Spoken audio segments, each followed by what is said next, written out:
Si usted no tiene la palabra del Señor en su corazón, usted no tiene absolutamente nada, hermano. Es solamente una persona que va a andar un día aquí, mañana allá. La doctrina, hermano, nos da fundamento, nos asienta, nos da raíces.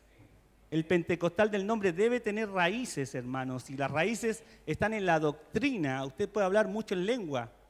Y hermano, y eso es positivo. Yo soy de los que más predico de eso. Pero hermano, si usted habla en lengua y no tiene doctrina, usted es solamente un creyente más del montón. Y eso no es solamente un decir. Los católicos carismáticos reciben el Espíritu Santo y no son del nombre. La doctrina es la que nos da fundamento, nos da esencia. Hermano, así que vamos a ir de inmediato a la palabra del Señor. Abra su Biblia. Yo creo que es la escritura más conocida de los pentecostales del nombre. De hecho, antes cuando éramos jóvenes gritábamos en las convenciones. Deuteronomio 6:4. Los que son de mi edad, que ya tienen 40, se acordarán que en las convenciones gritábamos esta escritura.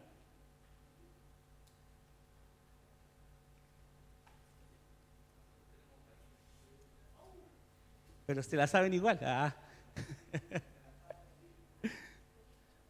Bien, hermanos, la palabra del Señor nos dice, y leo en el nombre, que es sobre todo nombre, en el nombre de Jesús. Amén.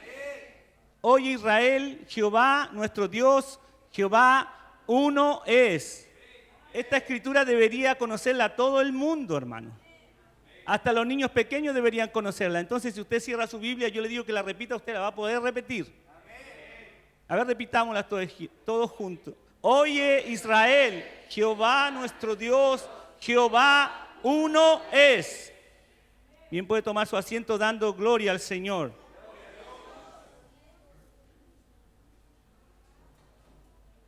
Espero poder alcanzar todos los puntos que se me encomendaron a hablar, hermanos. En realidad, cuando uno empieza a hablar escribir de doctrina, hablar de doctrina, hermano, hay muchas cosas que usted quiere decir en un corto tiempo, y creo que tengo 40 minutos, 35 minutos por ahí. Pero quise empezar tomando los puntos más trascendentales y llevarlos, hermanos, para su conocimiento personal.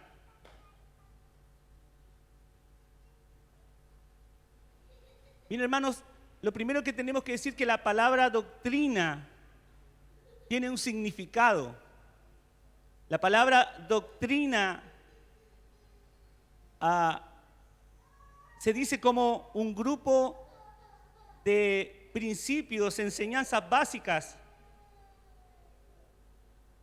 que diferencian a un grupo religioso, político o de cualquier tipo. La doctrina es lo que diferencia un grupo de otro. Como les decía al principio, la doctrina es la que nos da fundamento.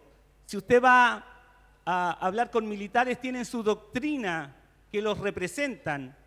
Y no son todos iguales, carabineros de una forma, el ejército de otra, la armada de otra, las fuerzas aéreas de otra. Su doctrina, aunque son fuerzas armadas todas, su doctrina las define como tales. Lo mismo cuando hablamos de la iglesia, su doctrina es la que la diferencia.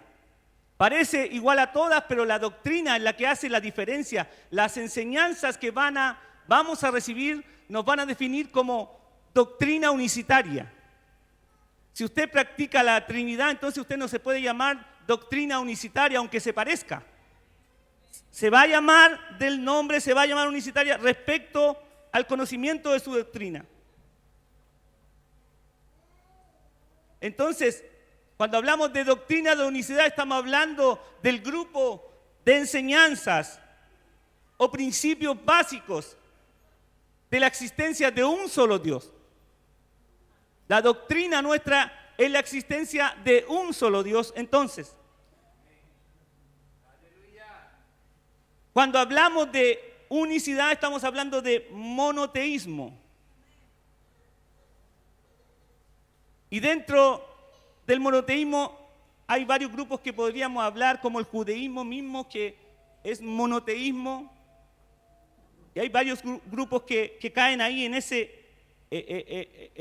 esa palabra. Pero la palabra monoteísmo no es otra cosa, sino que una palabra combinada griega que significa, está partida en dos. La primera es monos, que significa solo, solitario o uno. Y la palabra teos, que significa Dios.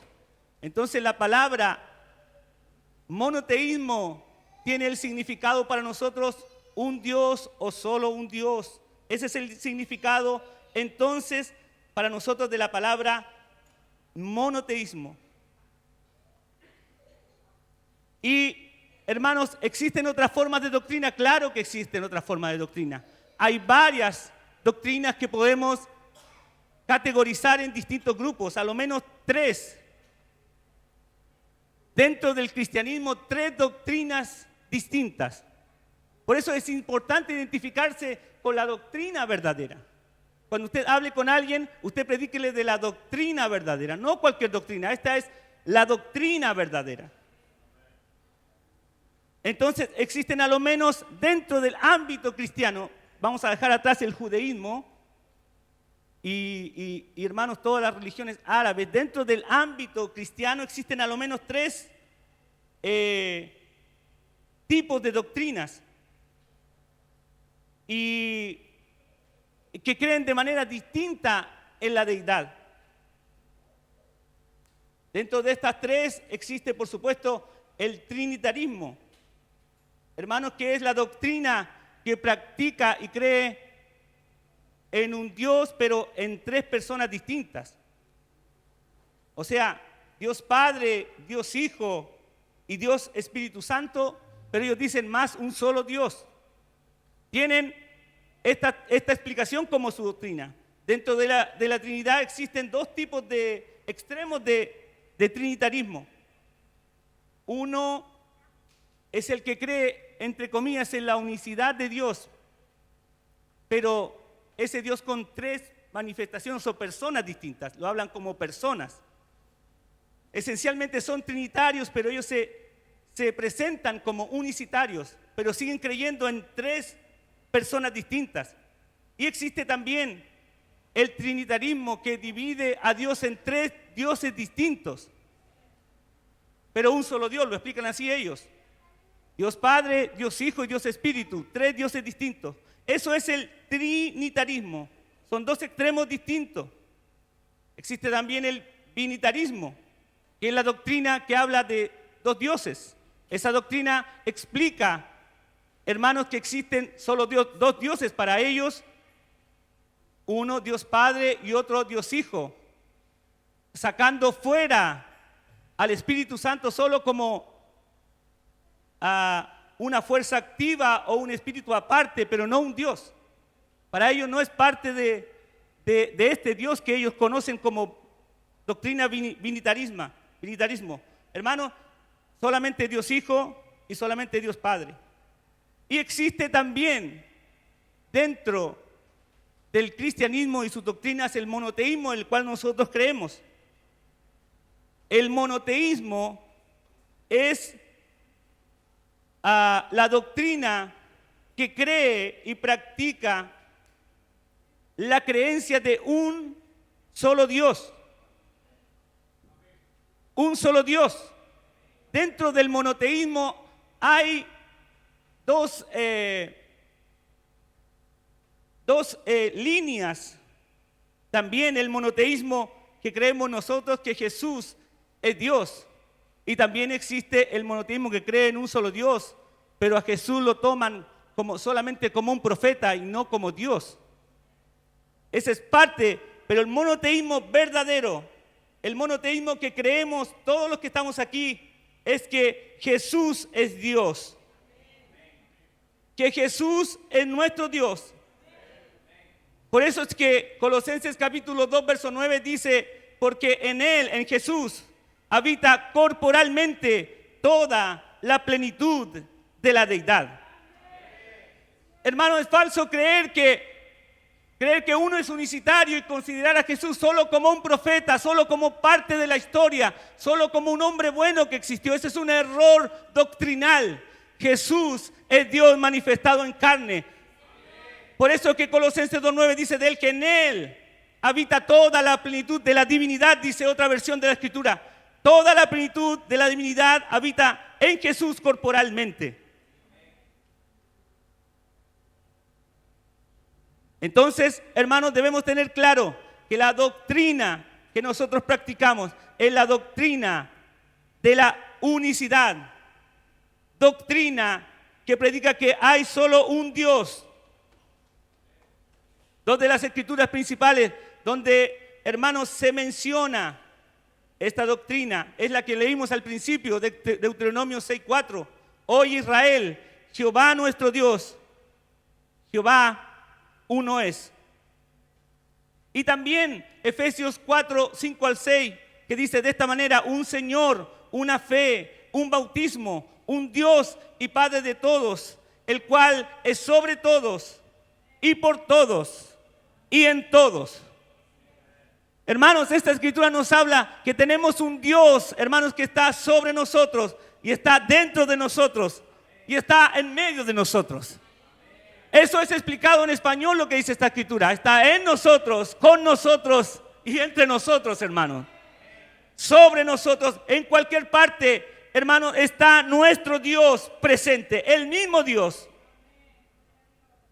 Consideremos, hermanos, entonces algunas escrituras que nos hablan de este solo Dios en el Antiguo Testamento. Hoy día las doctrinas se esfuerzan en explicar que en el Antiguo Testamento habían más de un Dios manifestado en la antigüedad. Pero el Señor, hermanos, que deja claro en su palabra que solamente Él es un Dios, que no hay dioses cerca de Él, que, hermano, Él no necesita ayuda de nadie, que Él no necesita que alguien le colabore para poder hacer algo. La Escritura dice que Él solo extendió los cielos, hermano. No necesita ayuda de nadie. Él no es un Dios acompañado. Es solo Dios, poderoso Dios, único Dios. Por eso es que es importante considerar lo que dice Deuteronomio capítulo 32, verso 39. Ved ahora que yo soy y no hay dioses conmigo. Yo hago morir, yo hago vivir, yo hiero, yo sano, y no hay quien pueda librar de mi mano. Esta escritura es gloriosa, hermanos, porque el Señor nos muestra aquí que no hay ningún Dios con Él, hermanos. Aunque alguien se esfuerce en decir que hay dioses que le colaboran, que hay un Dios menor y que hay un Dios mayor, Dios está diciendo: no hay dioses conmigo. Yo hago vivir, yo hago morir, yo hiero y yo sano, y no hay quien pueda librar de mi mano. Hay un solo Dios, hermano.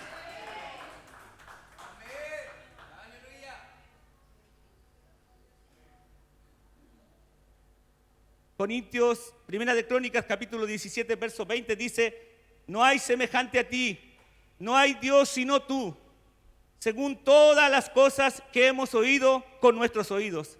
Aquí, hermanos, está diciendo la palabra del Señor que Jehová, no hay semejante a ti, no hay Dios sino tú. Aquí está reafirmando, hermanos, los que leímos en Deuteronomio. No hay Dios semejante a ti, no hay Dios como tú, según lo que hemos oído, dicen ellos, con nuestros propios oídos. Hermanos, me gusta mucho lo que dice Juan Juan cuando escribe en Primera de Juan capítulo 1, hermano, él dice: lo que hemos oído, lo que hemos visto, lo que palparon nuestras manos tocante al verbo. Hermano, esto es lo que están diciendo ellos aquí. Nosotros lo hemos oído, nosotros sabemos que solo eres un Dios, que no hay otro Dios semejante a ti, están diciendo ellos. Ojalá haya alguien aquí que diga: yo conozco a ese Dios, que no hay nadie semejante a Él.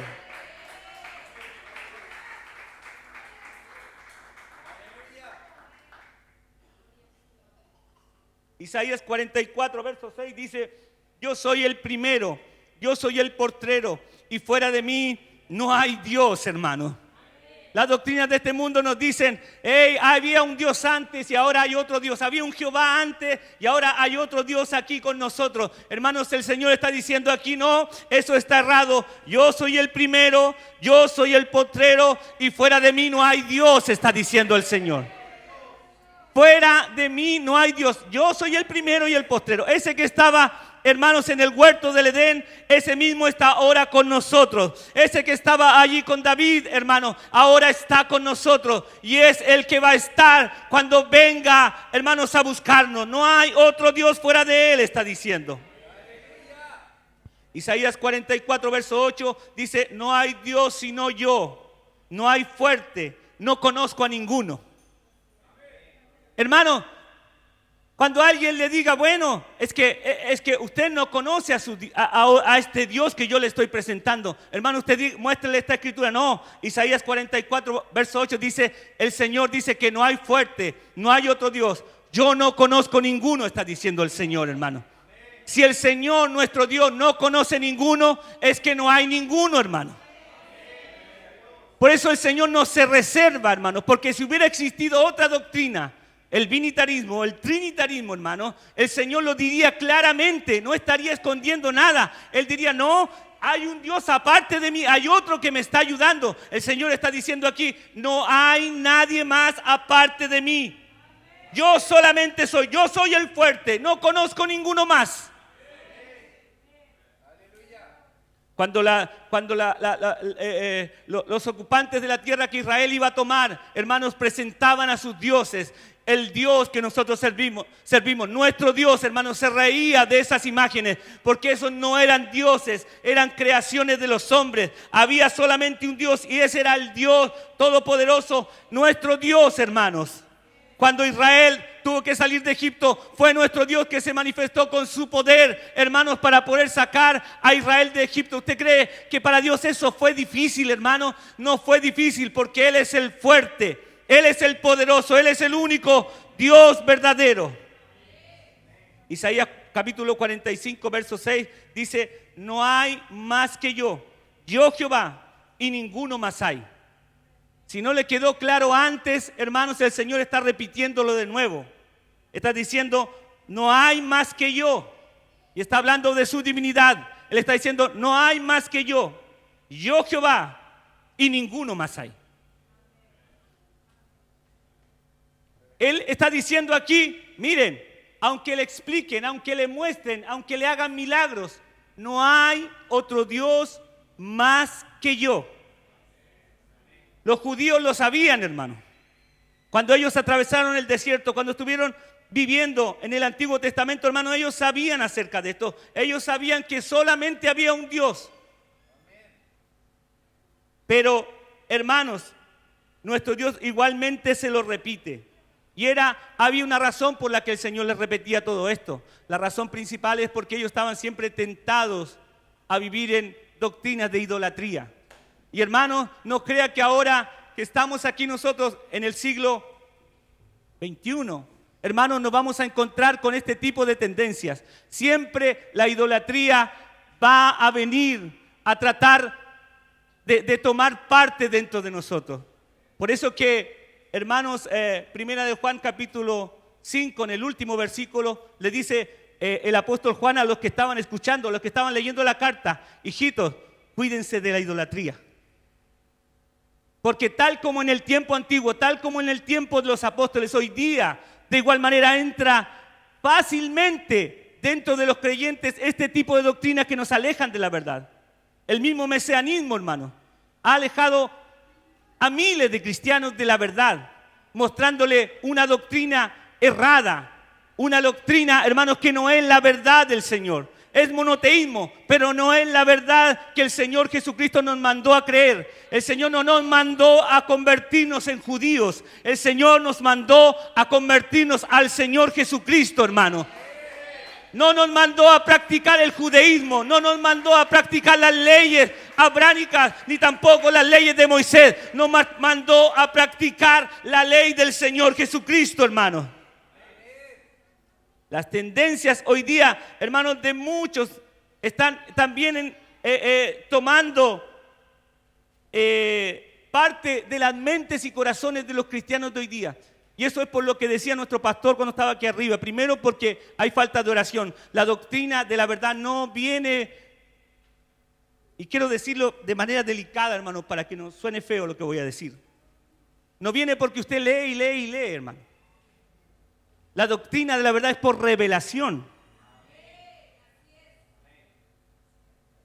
Cuando hay revelación del Señor, usted puede comprenderla en su mente humana, hermano.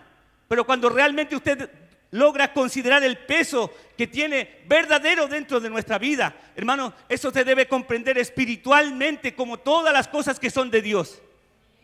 No es una cosa que se entienda solo porque estudio, me meto, hermanos, a un estudio de un año y entonces me convierto en un universitario. Eso no es así, hermano. Si usted no tiene oración, no hay revelación, hermano. Si usted no busca la palabra del Señor y pide dirección del Señor, no hay revelación en esa forma de creer, hermano. Se transforma en un religioso y no en un hijo de Dios. Por eso es que Israel, hermanos, en un momento se extravió y Isaías fue duro en el capítulo 1 al hablar de la nación de Israel respecto a lo que Dios le había entregado. Él le había entregado leyes, le había entregado preceptos. Y perdone que me aleje un poquito de lo que estoy enseñando, pero quiero decir este punto. Hermano, ellos conocían todos los ritos que el Señor les había entregado uno a uno, cada rito, y estaban correctamente ejecutados. Hermano, pero ¿qué pasó con ellos? Que lo empezaron a hacer como una costumbre, hermano, como algo que era parte del culto, pero no como una verdad revelada para ellos, como no parte de su salvación. Ya el cordero ya no era el cordero que seguramente al principio se acercaban con lágrimas y tocaban, hermano. Ahora venían, pasaban, tocaban el cordero, sacrificaban y volvían a su casa y volvían a pecar, hermanos, porque eso era solamente conocimiento vacío, sin la gracia del Señor. Hermano, la verdad del nombre de Jesús, la verdad de la unicidad, hermano, es por revelación. Tiene que haber oración allí en eso, tiene que haber unción, tiene que venir el Señor para demostrarle a usted la verdad que, hermanos, debemos creer y cómo debemos creerla. Me recuerdo mucho, y le contaba a mi esposa este caso, me recuerdo mucho de la hermana Clarita Pérez, mamá de mi cuñado. Ellos eran gente sin letra. Su esposo era gente que no tenía estudio, y ella también. Pero ellos abrazaron tan fuerte la verdad, sin saber leer, sin saber escribir. Abrazaron tan fuerte la verdad que cuando venían los testigos de Jehová, hermanos, que aparecían en su casa en esos años, parecían, cuando ustedes sabían que usted era cristiano, iban a su casa y prácticamente lo perseguían. Aparecían en su casa y le tenían una hora escuchando, hablando, ellos hablando. La hermana no sabía leer ni escribir, pero ella les decía, cuando ellos terminaban y le decían, ¿usted quiere que nosotros la visitemos? Ella les decía, bueno, yo no los puedo recibir a ustedes porque yo soy de otra doctrina. No conocía la escritura, no sabía nada, hermano, pero ella sabía cuál era la verdad. Porque usted no necesita saber leer ni escribir para conocer la verdad, para que el Señor le revele la verdad, hermano. Y hermanos, a veces yo escucho hermanos decir, bueno, yo no entiendo mucho de la verdad, aunque sabe leer y sabe escribir, pero no entiende mucho. Hermano, y eso pasa porque nosotros nos dejamos, hermanos, estar con respecto al conocimiento de la verdad. Si hay algo que debemos buscar como el oro, es el conocimiento de la verdad de nuestro Dios. No hay algo, hermanos, que nos pueda hacer salvos más que el conocimiento del Señor Jesucristo. El mismo apóstol Pablo, hermano, consideró todos sus conocimientos como basura, como estiércol, hermanos, frente al conocimiento del Señor Jesucristo. Ojalá que alguien aquí considere todos los conocimientos que tiene como nada frente al conocimiento del único Dios verdadero. El Antiguo Testamento considera que nuestro Dios es uno solo, que hay un solo Dios. Pero el Nuevo Testamento también, hermanos, nos recalca a ese respecto y nos habla del conocimiento de un solo Dios.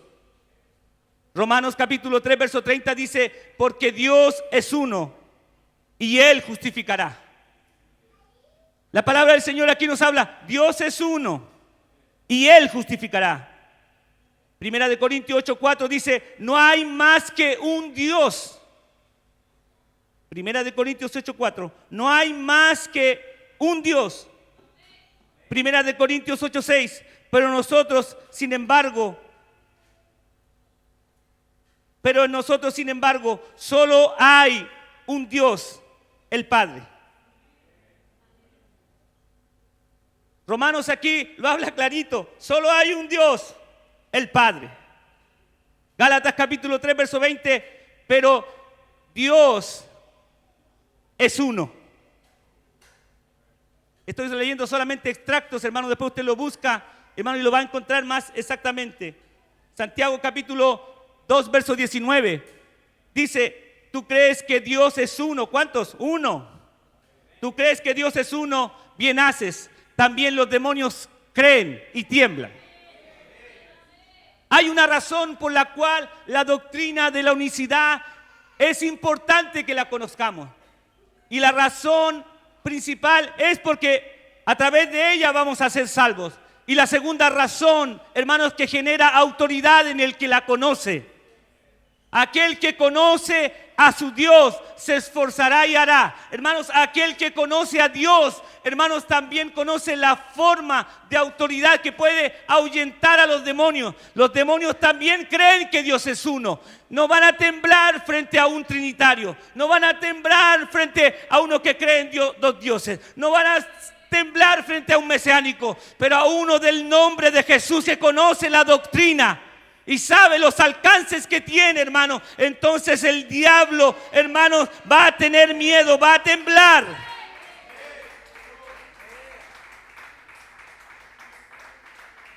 Por eso hoy día tenemos cristianos, hermanos, todos temerosos, porque no conocen la doctrina del nombre de Jesús.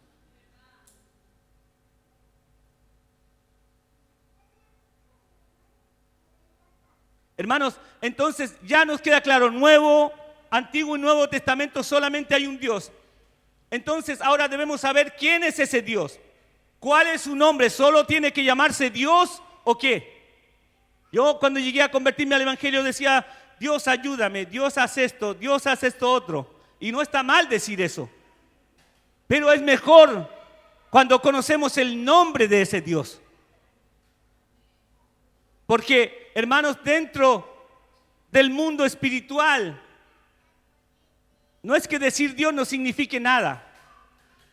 Pero cuando usted pronuncia el nombre de ese Dios, es donde hay autoridad, hermanos. Cuando usted pronuncia, conocer el nombre de ese Dios único, es importante para el Hijo de Dios. Su oración, hermanos, debe estar empapada de ese nombre, de ese Dios.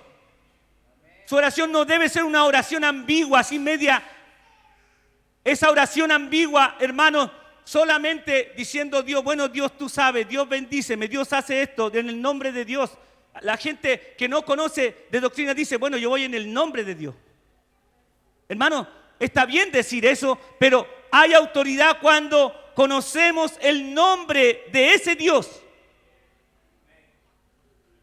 Isaías capítulo 9, verso 6 dice de esta manera, porque un niño nos es nacido, hijo nos es dado, y el principado sobre su hombro, y llamará su nombre.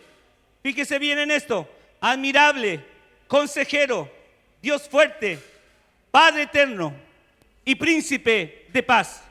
Obviamente que todos estos calificativos, hermanos, no son un nombre. Es solamente cómo está calificando el escritor Isaías al Dios que él conoce. Dice él que en ese día va a nacer un niño y su nombre va a significar todas estas cosas. Eso está diciendo aquí el profeta. Va a significar todas estas cosas. Va a ser todos estos atributos calificativos van a estar en ese niño. Y él está diciendo, y su nombre va a tener este calificativo, va a ser admirable. Cuando Jesús se presentó, hermanos, se manifestó en carne, nació ese día, ahí en Belén, hermanos, los que lo vieron por primera vez se admiraron de él. Cada vez que el Señor hacía un milagro, ¿qué pasaba ahí? Se admiraban los que veían los milagros. Cada vez que cuando el Señor empezó a predicar, dice que los hombres religiosos de su tiempo dijeron, bueno, ¿y este no es hijo del carpintero? Lo miraron en menos, pero con admiración, hermano, porque no pensaban que un hijo de un carpintero podía hacer estas cosas. Su madre, cuando se perdió a los 12 años el Señor Jesús en el templo, hermanos, dice que se admiró de su doctrina cuando él estaba hablando con los hombres de su tiempo, hermanos, con aquellos sacerdotes. Él se admiró de su doctrina, dice que guardó todas esas cosas en su corazón. Había admiración no solo de sus padres, no solo de los hombres que lo querían, no solo de su familia, sino también de aquellos que posteriormente iban a ser sus enemigos. Había finalmente admiración en ellos respecto al Señor Jesús. Dice que iba a ser su nombre admirable. Después dice consejero. Y esto no tengo ni que decirlo mucho, hermanos, porque el Señor finalmente sí fue un consejero para toda esa nación. Cuando los vio, hermanos, allí reunidos, dice que los vio como ovejas que no tenían pastor. Como dice que de alguna manera el Señor dice: ¿cuántas veces quise abrazarnos como la gallina junta a sus polluelos y no quisiste? Hermano, el Señor iba a ser el consejero de esa nación. Y después dice Dios fuerte, el mismo. Y aquí, hermano, si usted revisa su escritura en Isaías 9:6, aquí no está hablando de un Dios menor, aquí no está hablando de alguna cosa extraña. Cuando pone Dios fuerte, aquí el escritor, hermano, está hablando de un Dios con D mayúscula. Y ese Dios con D mayúscula solamente es atribuido al Dios Todopoderoso, no a alguna deidad extraña, hermano. Dios no se está equivocando aquí al escribir o a inspirar al profeta Isaías. Está diciendo: ese niño va a ser Dios fuerte. Y le pone finalmente la corona a esto que está escribiendo Isaías. Dios fuerte, Padre eterno, dice él, y príncipe de paz. Pasado, presente y futuro. Si usted lo mira de esta manera, Dios fuerte, Padre eterno y príncipe de paz, está hablando finalmente de todos los atributos del Señor, hermano. Él no es solamente un Dios que está lejano, Él es un Dios que se iba a manifestar y íbamos a conocer su nombre. Isaías no sabía ese nombre, pero Isaías dio las características de este niño que iba a nacer en el vientre de María. Iba a ser Dios fuerte y iba a ser Padre eterno. Y Timoteo, hermano, se encarga de confirmar estas palabras, que ese Dios que está hablando Isaías no era otro sino que el Señor Jesucristo. No había otro, hermanos, que había que esperar. No era Juan el Bautista, como el mismo Juan lo dijo: yo no soy el Mesías, no tienen que esperarme a mí, viene uno, el cual yo no soy digno de atar, hermanos, sus zapatos. Yo no soy digno de atar las correas de su calzado, dice él. Él los bautizará con Espíritu Santo y fuego, hermano. Había alguien que se iba a manifestar como el Dios Todopoderoso.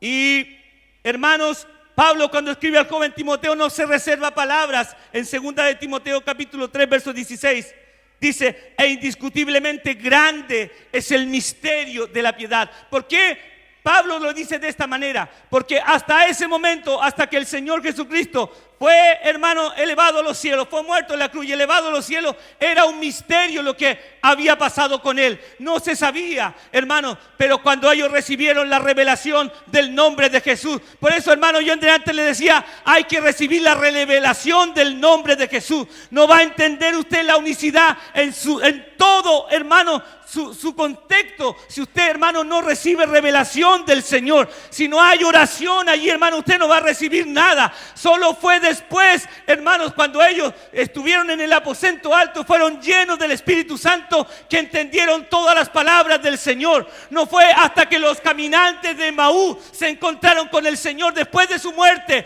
se sentaron a la mesa, partieron el pan, entonces fue revelado quién era ese que estaba ahí, hermano. Nada va a venir si no hay revelación del nombre poderoso de Jesús.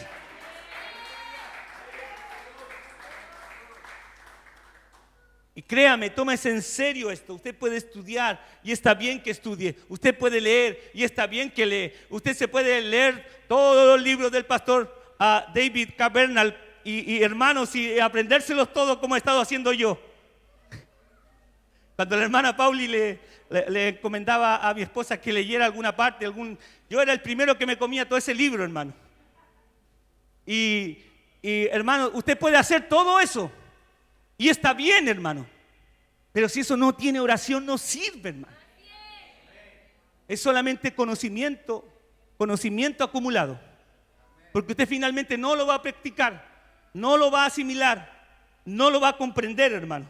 Como existen millones de teólogos hoy día cristianos, usted escucha por la radio, por la televisión a teólogos que empiezan a explicar acerca de la divinidad, hermano, y están listos para decir que Jesús era Dios, pero finalmente terminan diciendo que Jesús era el Hijo y el Padre estaba a su lado y el Espíritu Santo estaba al otro lado, hermano. Y usted no crea que lo hacen voluntariamente, hermano. Lo hacen porque no han recibido la revelación del nombre de Jesús. No han recibido la revelación de la verdad, hermano. Y nada va a venir bueno a nosotros si no hay revelación del nombre de Jesús. Por eso es que aquí Pablo está diciendo con tanta propiedad: e indiscutiblemente grande es el misterio de la piedad. Dios fue manifestado en carne. Él no se anda con cosas chicas aquí. Él dice toda la verdad. Dios fue manifestado en carne, justificado en el Espíritu, visto de los ángeles, predicado a los gentiles y recibido arriba en gloria, hermano. No está hablando de otro, sino del nombre poderoso de Jesús. Yo no sé si hay alguien aquí que cree en ese Dios.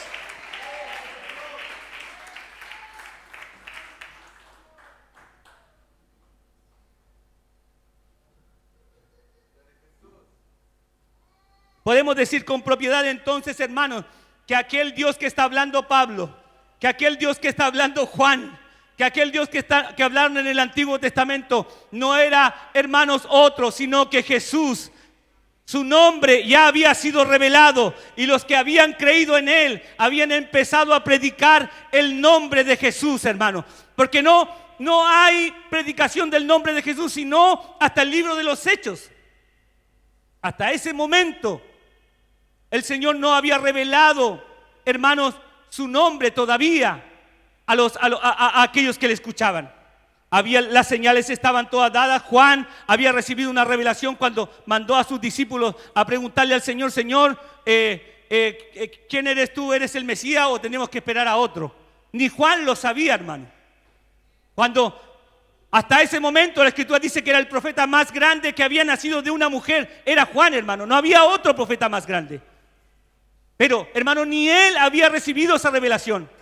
Y el Señor le manda solamente un mensaje. Le dice: los cojos andan, los ciegos ven, y a los pobres es predicado el Evangelio.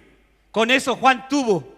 Porque, hermano, Juan había leído Isaías 60. Juan había leído, hermano, la Escritura. Conocía la palabra del Señor y sabía que cuando viniera el Mesías, hermano, cuando viniera Dios manifestado en carne, y los pobres iban a escuchar el Evangelio. Había escuchado, hermano, la palabra del Señor, hermano. Él ya sabía.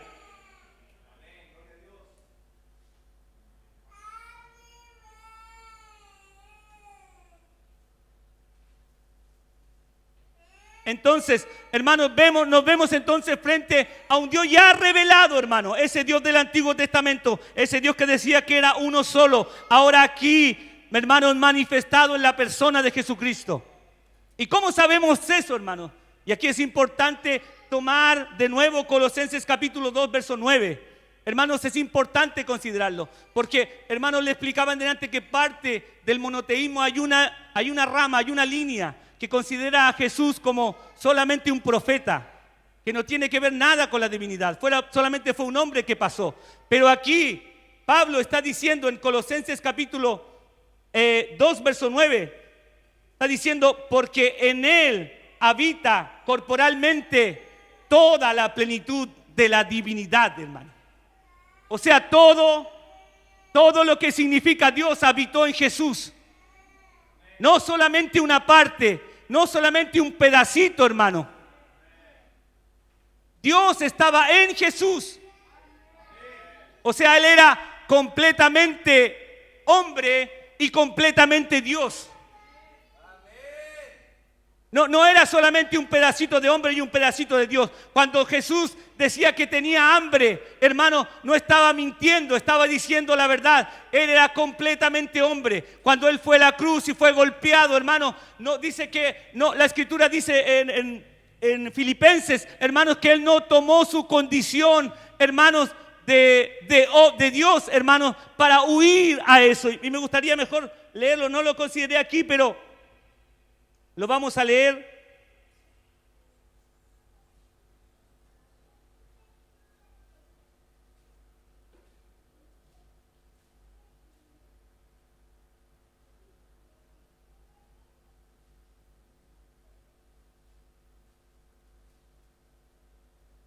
Filipenses capítulo 2.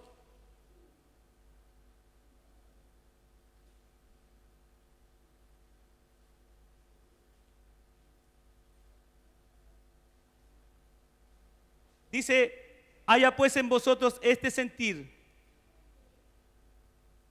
que hubo en Cristo Jesús, el cual, siendo en forma de Dios, no estimó ser igual a Dios como cosa a que aferrarse, sino se despojó de sí mismo, tomando forma de siervo, hecho semejante a los hombres, y estando en la condición de hombre, se humilló a sí mismo, haciéndose obediente hasta la muerte, y muerte de cruz. Eso nos garantiza, hermanos, que Jesús fue totalmente hombre, pero también totalmente Dios. Él no tomó, hermanos, como tomar ventaja de algo, tomar ventaja de su calidad de Dios, hermanos, para huir, hermanos, de las aflicciones del ser humano, sino que siendo Dios se hizo hombre por nosotros, por nuestros pecados, hermanos. ¿Cuántos glorifican al nombre de Jesús por eso? Filipenses capítulo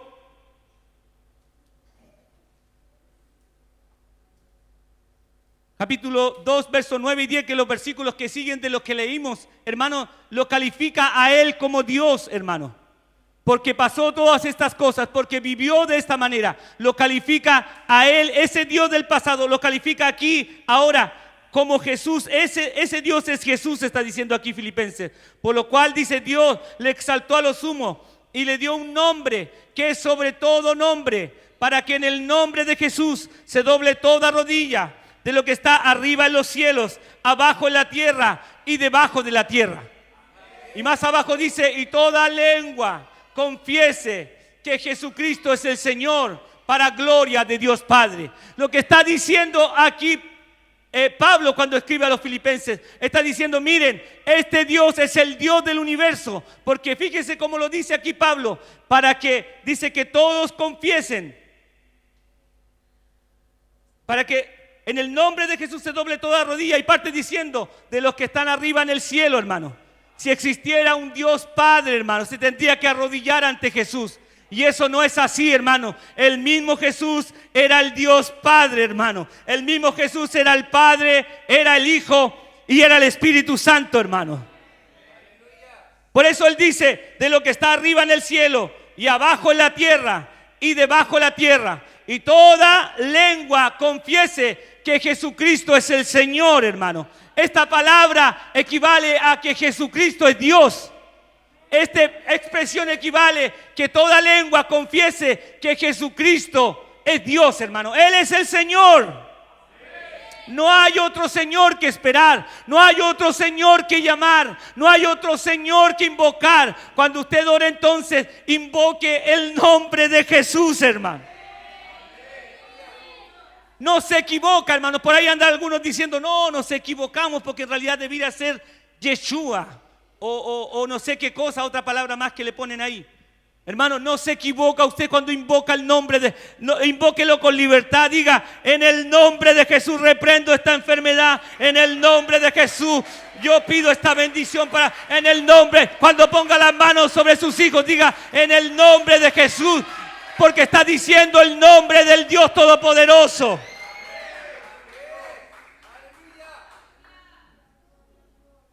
Y hermanos, no solamente lo dicen los apóstoles, y hermanos, a lo mejor podría parecer extraño que solo lo dijeran los apóstoles. Podía hasta parecer controversial que solo lo dijeran ellos. Podía hasta parecer extraño que solo los apóstoles dijeran que Jesús era Dios. Pero hermanos, no son solo los apóstoles, el mismo Jesús lo dijo. Cuando Felipe, hermanos, en el capítulo 14 del libro de Juan y en el verso 9, hermanos, le pregunta al Señor, el Señor, después de darle una gran explicación, le habla primero que hay un lugar para ellos que Él está preparando, hermanos, para que ellos vayan. Y cuando le pregunta, le dice Él, bueno, yo soy el camino y la verdad y la vida. Yo voy a hacer ese camino para llegar a ese lugar que estoy preparando para ustedes. Y entonces Felipe, escuchando todas estas palabras del Señor, tiene la curiosidad de decir, bueno, Señor, entonces ahora nos falta saber quién es el Padre. Porque como todo buen judío estaban esperando ver al Padre, ver al Dios Todopoderoso, y todavía ellos no entendían que Jesús era Él, ese Dios que ellos estaban esperando. Y Jesús le responde magistralmente de esta manera en el verso 9 y verso 10. Verso 9. Jesús le dijo, tanto tiempo que estoy con vosotros, Felipe, y no me habéis conocido.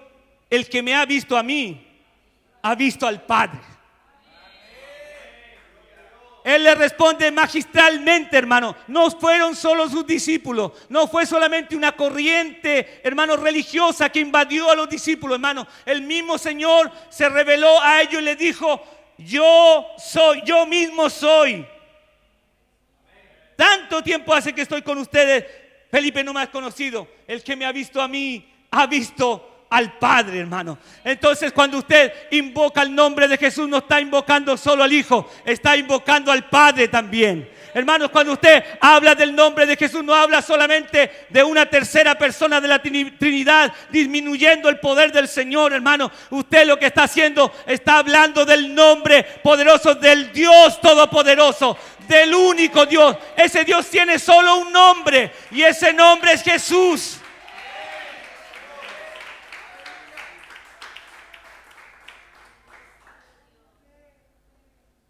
Entonces, hermanos, ¿por qué es tan importante entonces creer en la unicidad?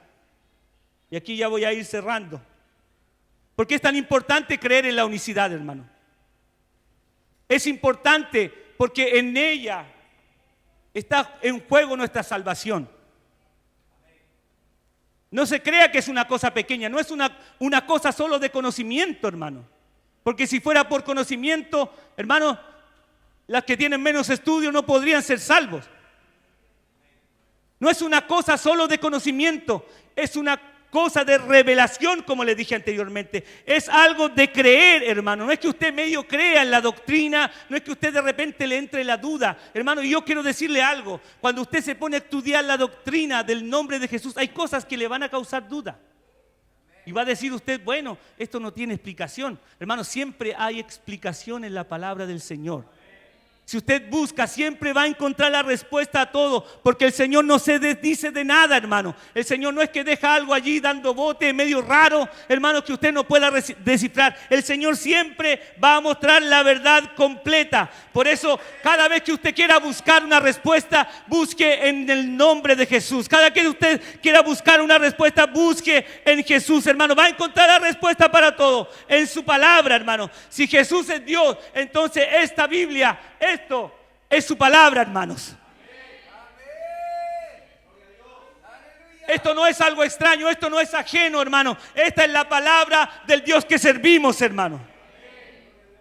Por eso Él dijo, yo soy el camino y la verdad y la vida, y nadie, dice Él, viene al Padre sino por mí. Hermano, Él no está diciendo nadie va al Padre, nadie va a ir algún día, hermano. Él dice nadie viene al Padre sino por mí. Está diciendo, hermano, ahí yo soy el Padre, yo soy el camino, yo soy la verdad, yo soy la vida, yo soy el verbo, yo soy el alfa, la omega, el principio y el fin, dice el Señor. El que es, el que era y el que ha de venir, el Todopoderoso.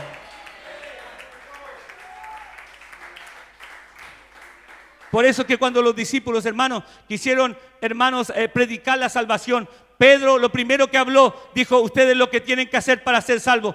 Es lo primero que habló en Hechos 2:38. No fue bautícense en el nombre del Padre y del Hijo y del Espíritu Santo. No era la Trinidad la que había que buscar la salvación. No era en Jehová que había que bautizarse. Él les dijo: arrepentíos y bautícese cada uno de vosotros en el nombre de Jesucristo para perdón de los pecados, hermano. Usted no tiene que bautizarse en el nombre de Jehová. Usted no tiene que bautizarse en el nombre de la Trinidad. Usted no tiene que bautizarse en el nombre de Dios. Usted tiene que bautizarse en el nombre que es sobre todo nombre.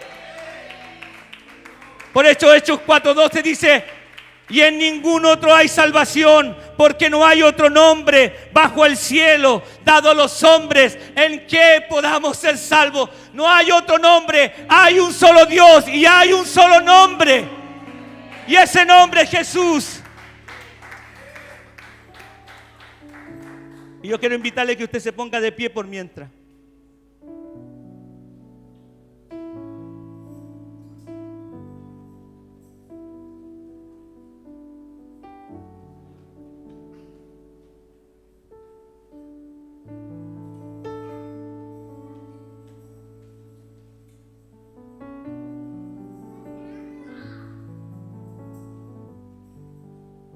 Hermanos, si hay algo que no debe haber en un pentecostal del nombre de Jesús, alguien que conoce la unicidad, es duda, hermano.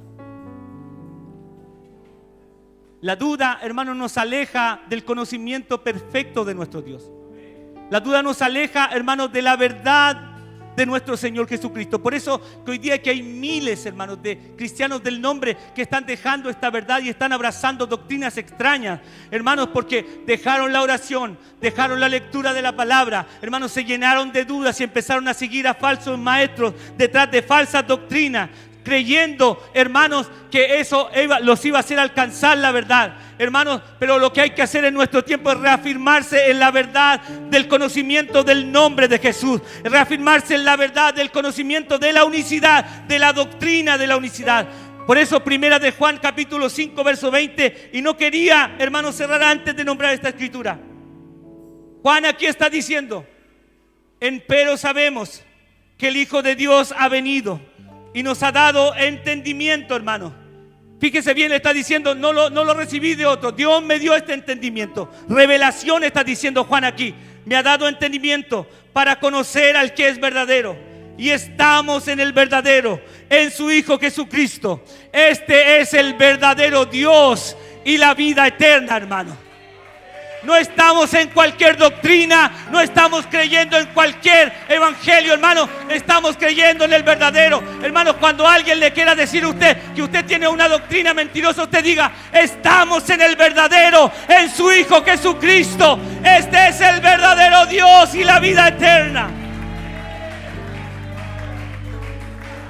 Hay que predicar este nombre, hay que hablar de este nombre, hay que hablar de este bautismo, hay que hablar del poder del Espíritu Santo, hermano. Si usted va a hablar a alguien, dígale: ore a Jesús, reciba el Espíritu Santo en el nombre de Jesús, bautícese en el nombre de Jesús. Eso es la doctrina de la unicidad, hermano. No es un juguete, no es algo inventado por nosotros, es revelación de Dios para nuestras vidas.